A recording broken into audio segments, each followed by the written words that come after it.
everyone, welcome back to our channel. So for today's video, I'm going to show you ways on how you can fix if the event tab is missing on Facebook. So the first thing that you need to do is to check if your app is updated to its latest version.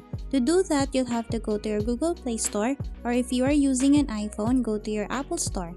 In here, we'll have to search for the Facebook app.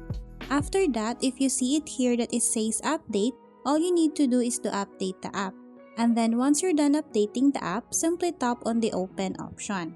And then once you're in your Facebook application, all you need to do is to tap on these three lines. And then after that, we'll have to scroll down. And then in here, you will now see this events section.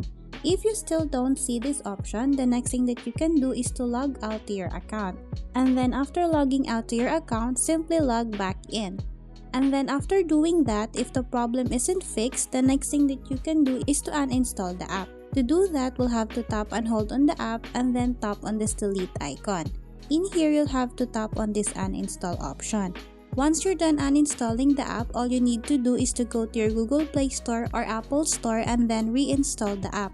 And then after doing all that, if the problem isn't fixed, the last thing that you can do is to open again your Facebook account and then go to this help and support option. What you need to do is to report the problem to Facebook and then wait for Facebook's response. So those are the ways on how you can fix if the event tab is missing on Facebook. I hope this video helped you out, and then please don't forget to subscribe, hit the like button and then the notification bell so you won't miss a video on our channel. And I'll see you on our next video.